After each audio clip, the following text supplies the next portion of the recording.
only if you pre-order Call of Duty Modern Warfare 2 at GameStop. Power to the players.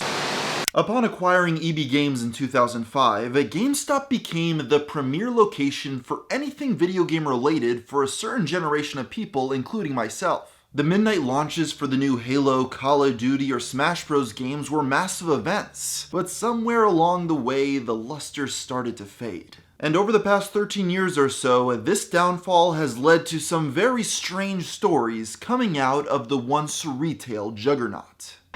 In January of 2010, James Collins bought a used copy of Dragon Age Origins from a GameStop store in Hayward, California. James paid $54.99 plus tax for the game, $5 less than what he would have had to pay for a new copy. Part of what drove his purchase was the box cover, which promoted extra characters and side quests that he could download for free after using the one-time use code inside. What James would find upon opening the case weeks later, however, was that the free content promised had already been claimed by a previous owner, and would cost $15 to access, meaning that he would have to pay $10 more for the same amount of content that he would have obtained had he bought the game new. Naturally, he was pretty annoyed, and decided to do something about it. Like most true gamers would after losing a full Hamilton, in March of 2010, James, represented by law firm Barron & Budd, filed a class action lawsuit against the retailer for deceptive advertising. In the words of the suit, "As a result of GameStop's deceptive and misleading practices, consumers who purchased used games from GameStop unknowingly find that they must pay an additional fee to access the full game they thought they purchased." The lawsuit also pointed out that because consumers only had 7 days to return a used video game, by the time many customers realized that they didn't really have access to the advertised additional content, their window to get a full refund had already expired. The lawsuit concluded in its indictment of GameStop's conduct by challenging their motives as a company. GameStop, who makes nearly $2 billion from the sale of used video games, is aware of this issue and continues to fail to alert customers that this content is not available on used games. As a result, GameStop tricks consumers into paying more for a used game than they would if they purchased the same game and content new. In April of 2012, GameStop settled James' lawsuit. Included in the settlement was a stipulation that for the next 2 years in California, the retailer would have to post online notices and in-store signs to alert customers that, for used games, downloadable content may require an additional purchase. On top of this, the settlement mandated that GameStop provide a $15 reimbursement to all of their Power-Up members who bought used games which had misleading advertisements on the box. A list that almost certainly included Dragon Age Origins. In the end, James got his justice, and this was only the beginning of the retail giant's problems. We'll learn more about these issues after a word from our sponsor.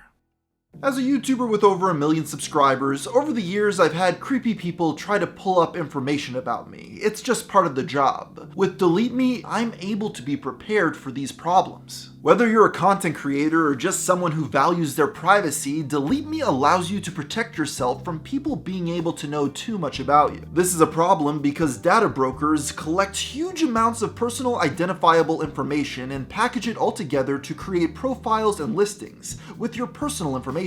These include things like social security numbers, birthdays, information about your relatives, past and recent addresses, and much more. With DeleteMe, you could add in all that information, and then it will search the web to find out where it's available, and once you become informed about this, they will then go to work trying to get it scrubbed as best as possible. This provides the same service as a specialist for a fraction of the cost. This is very helpful because it will prevent the chance of you being doxxed, harassed, or attacked online.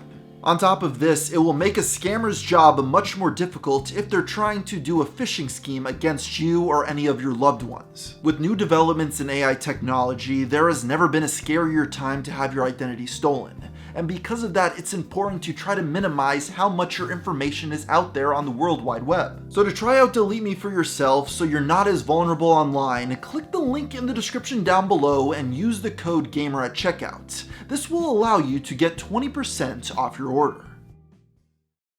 On October 21st, 2010, America's favorite gaming retailer made the news for quite a serious reason. At around 10:30 a.m., 23-year-old Alexander Paget set fire to the inventory of a GameStop in the Roseville Galleria Mall in California. Employees said that he entered the store holding a tank of kerosene. While he at first only babbled incoherently to himself, the troubled young man quickly declared to everyone in the store that he was armed with a rifle and ordered everyone out. Clerks later informed police that he told them his sister was captured and in trouble. Once the shoppers and employees fled, he set the store aflame and barricaded himself inside. The fire alarm soon alerted mall security, prompting the police to arrive and evacuate the entire mall. Though Paget did not give himself up at first, he eventually decided a jail cell was better than the smoldering flames and surrendered without incident, leaving his backpack in the store. Because no one knew if it contained explosives, the firefighters stood by and waited for the bomb squad to arrive and go in.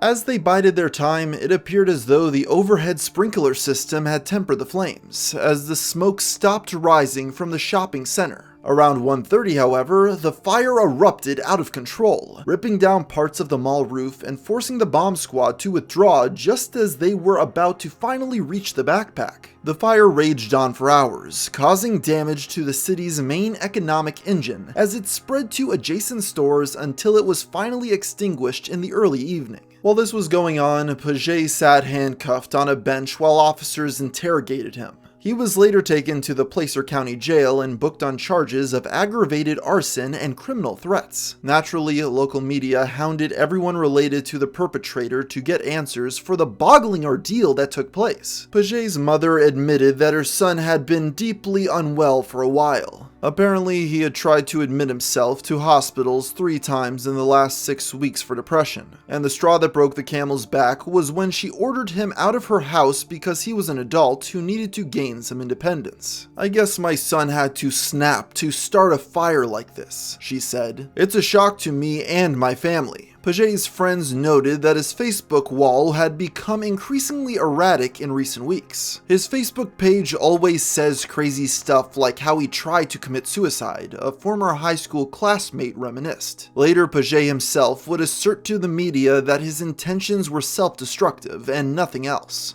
My intentions were never to hurt anybody, it was just to hurt myself, so I chose GameStop because there wasn't that many employees.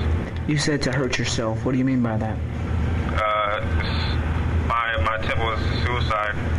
In his trial, the arsonist's defense attorney argued that while his client was responsible for the fire, there was a dereliction of duty on the part of the firefighters for holding back as long as they did. Although Paget's prosecutors recommended the judge give him 10 years, the defendant was instead sentenced to 15 with no chance of parole. The GameStop Fire bug will be released on November 15th, 2023, at the age of 36. On August 23, 2011, Deus Ex Human Revolution was released to retailers all over the country with a surprise promotion. Within each game's box was a coupon that had a code for free access to play Deus Ex on OnLive, a web-based platform that enabled gameplay on TVs and computers. This was a great deal for consumers given that the OnLive version of the game was priced at $49.99, the same as the physical copy. But the next day, the now defunct blog GameSpy published a story revealing that the website had received many posts from customers saying that they had opened their boxes and found no such coupons. There was one thing that all these reports had in common. They were all from people who shopped at GameStop. Light was shed on the truth when an anonymous GameStop employee provided GameSpy a memo that was sent down from management to all the retail workers. It read as follows. Please immediately remove and discard the OnLive coupon from all regular PC versions of Deus Ex Human Revolution. Our desire is not to have this coupon go to any customers after this announcement. Once this was brought to light, the story spread like wildfire throughout every gaming news outlet and eventually was picked up by the mainstream media. In response to the rising backlash, GameStop posted a statement on Facebook explaining the rationale behind their decision. Regarding the Deus Ex OnLive codes, GameStop's policy is that we do not promote competitive services without a formal partnership. Square Enix packed a competitor's coupon within the PC versions of Deus Ex Human Revolution without our prior knowledge, and we did pull these coupons. While the new product may be opened, we fully guarantee the condition of the discs to be new. If you find this not to be the case, please contact the store where the game was purchased and they will further assist.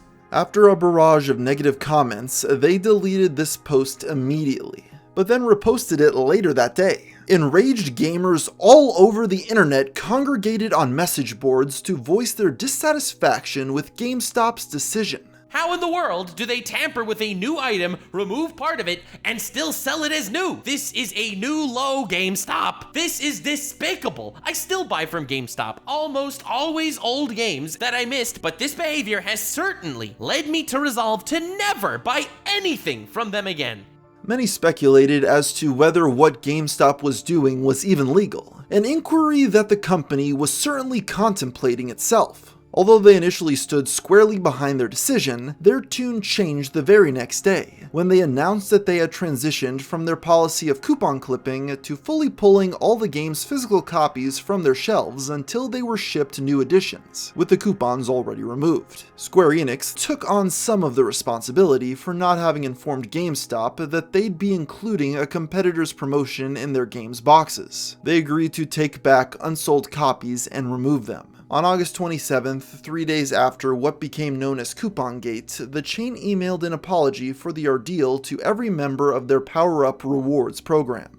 Dear GameStop customer, we regret the events surrounding this title release and that our customers were put in the middle of this issue between GameStop and Square Enix, the publisher of this game. And for this, we are truly sorry. The email went on to offer a free $50 GameStop gift card and a buy two get one free pre-owned purchase discount. And while their internet-based competitor OnLive would not last, this would not be the end of their problems with the new age of gaming. On November 11th, 2014, Sonic Boom: Rise of Lyric was released to a barrage of negative reviews and outrage, both due to the quality of the product and the titular character's new design. You see, in previous iterations of the Sonic franchise, his arms had been depicted as flesh-colored, but in this new release, his character design featured blue arms. This infuriated many in the Sonic fandom, but possibly none more than Christine Weston Chandler, or Chris Chan for short, notorious creator of the webcomic Sonichu. To try to exert pressure on Sega to reverse their decision, the transgender activist created a Facebook page titled "Fix Sonic's Arms Immediately, Sega." While this group provided a hotbed of intellectual discussion, it ultimately proved futile in changing the game company's course. On December 26, 2014, Chris Chan entered a GameStop outlet in the Fashion Square Mall with the intent of taking her activism to the real world. After the assistant manager caught her vandalizing the Sonic Boom display in the store, he attempted to call security on the Sonichu creator, who had already been banned from the establishment because of this very type of behavior. At this point, another GameStop employee began filming what ensued. Don't call anybody.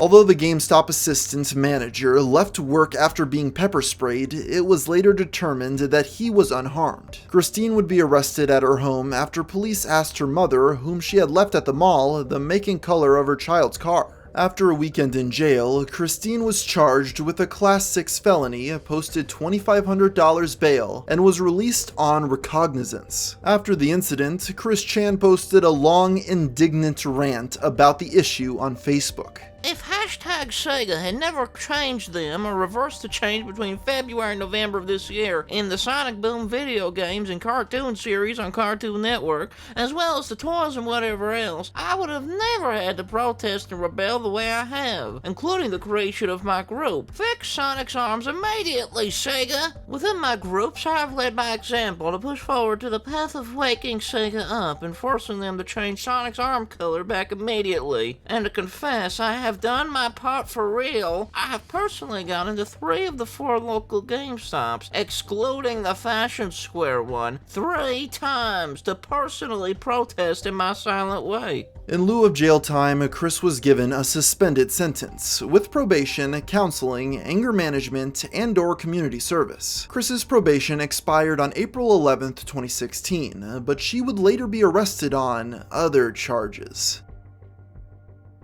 GameStop's strategy since its inception has involved customers buying games, trading them back in, and using the proceeds to buy more games from the store, allowing them to maximize revenue with each sale. As the years went on, the company intensified these objectives, implementing a significantly more aggressive policy by assigning a Circle of Life score to every employee and retail location.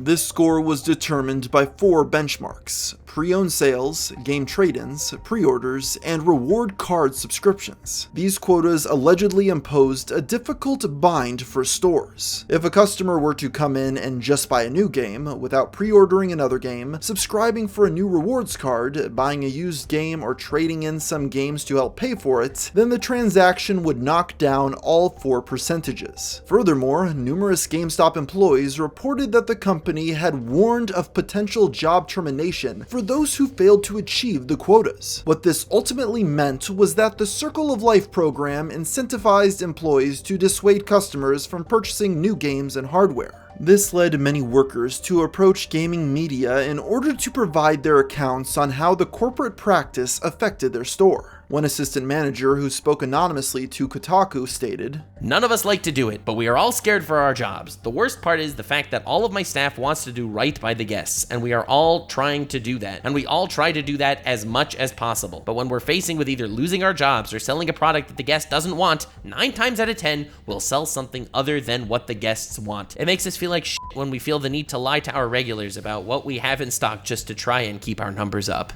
Another anonymous employee spoke even more candidly about the consequences of the program. "We are telling people we don't have the new systems in stock, so we won't take $300 or $400 hit on pre-owned numbers. This is company-wide, and in discussions with my peers, it is a common practice. We also tell customers we don't have copies of the new games in stock when they are on sale. For example, Watch Dogs 2 is currently $29.99 new and $54.99 pre-owned. We just tell them we don't have the new one in stock and shuffle them out the door." Despite the rising tide of complaints over the program from employees and customers alike, other workers argued that the reaction was uncalled for and that the controversy was contrived. Some store managers went on record contending that any problems brought on by the quotas were unrelated to corporate mandates, and were more indicative of poor store management and disgruntled employees. One such manager argued in a statement to Forbes, "We make more money off pre-owned, which is why it is our priority number 1 to sell pre-owned, because of the higher profit margin. But there is absolutely no way a smart manager would encourage their team to walk sales on a PS4 because the customer didn't want pre-owned. Same thing with this reserves nonsense." Nonetheless, on February 25th, 2017, GameStop massively revamped the program due to the public scandal brought on by the ongoing outcry from employees. In a conference call with several store managers, it was announced that the company would no longer be tracking individual Circle of Life scores, and instead put the focus on a location's performance as a whole.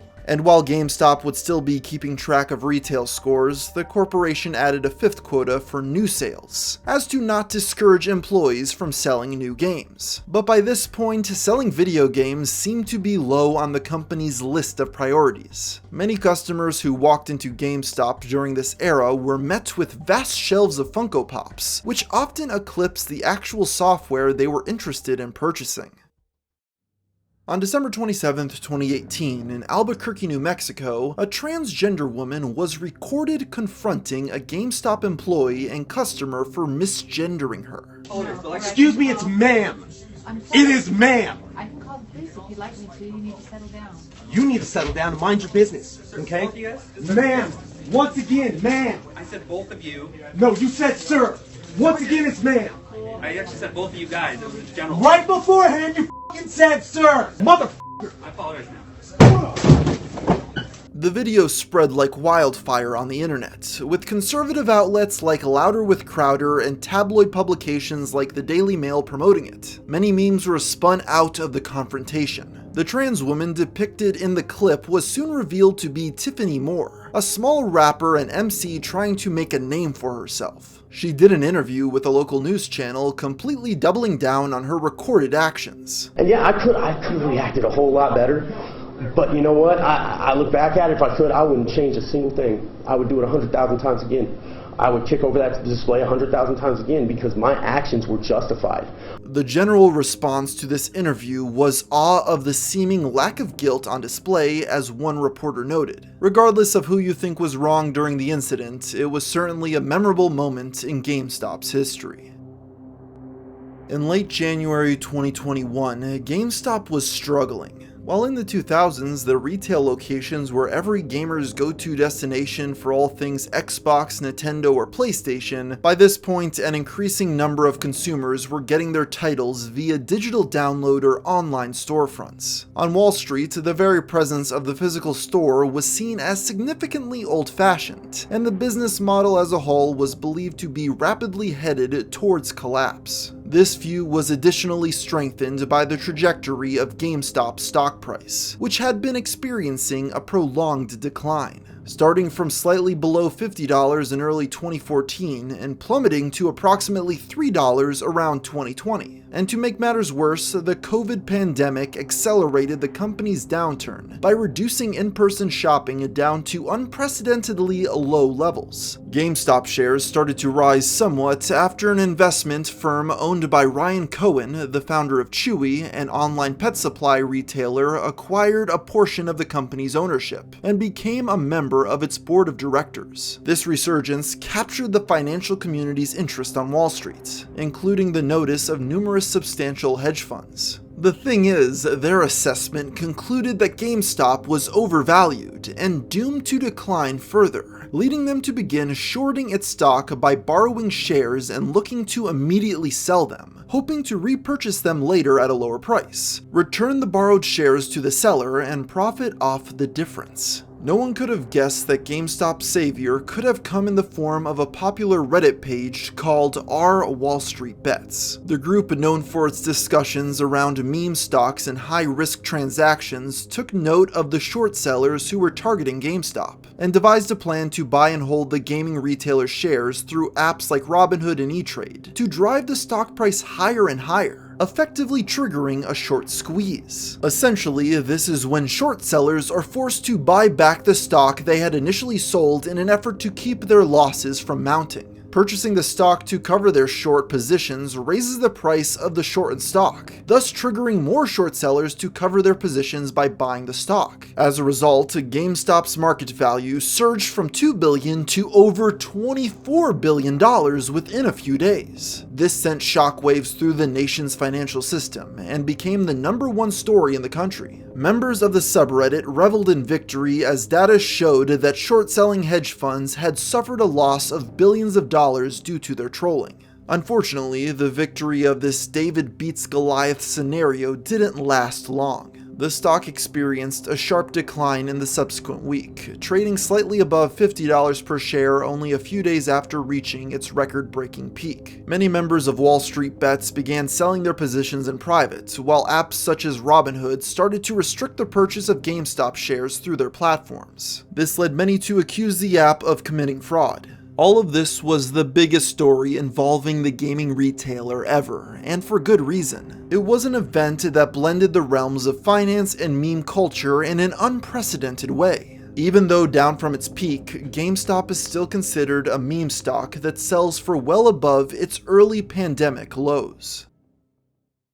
On one cold winter day, two men entered a GameStop in Easton, Pennsylvania, posing as ordinary customers interested in buying a Sony PlayStation 5. When the only employee in the store left to retrieve the console, the pair followed him to the back room.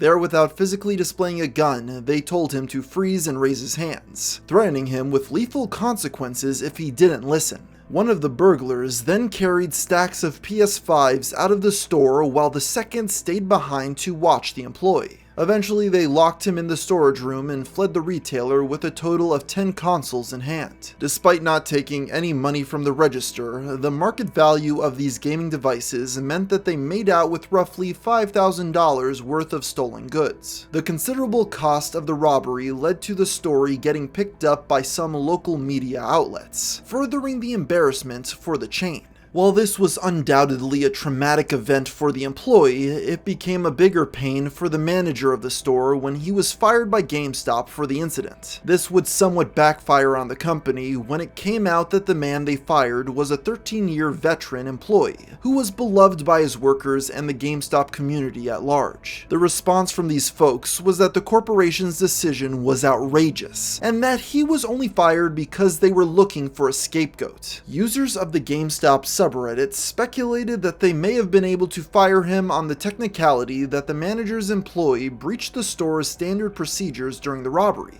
which is to first ring up the expensive consoles at the register and record their serial numbers in a notebook to ensure that payment is received, before fetching any hardware from the storage room. The point was made in the discussion that even if the employee had followed the correct process, there would have been nothing stopping the two robbers from conducting their armed holdup regardless. In response to their esteemed manager being let go, the entire store quit out of solidarity with him. Those who called out GameStop for passing the buck on failing to provide measures to prevent robberies would be vindicated 2 weeks later, when the publication Polygon pointed out that 30 locations had been robbed in just the past 3 months, often in the same way that the store in Easton was. In response to this uptick in robberies, GameStop offered a $5,000 reward for any information on the most prevalent thieves they had been encountering in the San Fernando Valley. Heading back to the Northeast, it seems as though the manager never received his old job back in spite of his employees' protests. Perhaps this is due in part to the fact that GameStop had been no stranger to mass walkouts from their stores in recent times.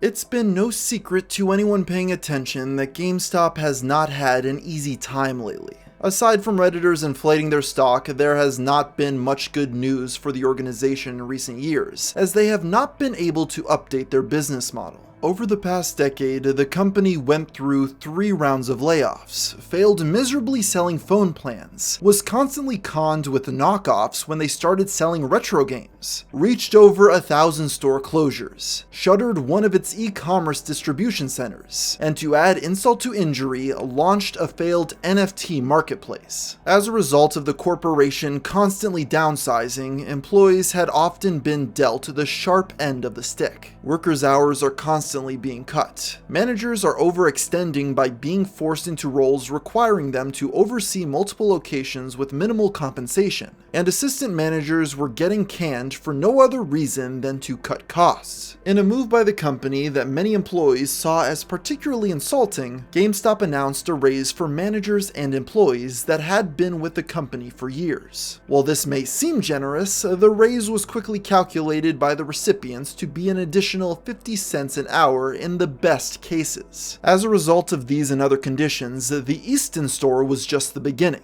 as GameStop staff quitting en masse has been a repeated reason for the chain entering the news in recent years. In June of 2022, the 4 employees of a store in Lincoln, Nebraska announced their mass resignation via a note on the window.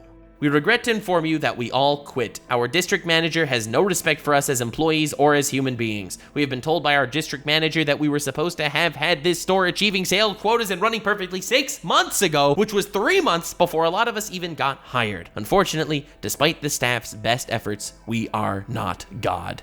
The note ends by directing customers to competing game retailers in the area and recommending that they take their business to an establishment that respects their employees. A year later, the entire staff of a GameStop in Brighton, Michigan walked out in protest of their labor conditions and left behind a note of their own. Management overworks, underpays, and underappreciates its frontline workers, sets unrealistic expectations, and constantly threatens termination for any employee that cannot exceed them. To all our loyal guests, we are terribly sorry for this inconvenience. We appreciate every one of you and your continued business, but I literally cannot pay my rent.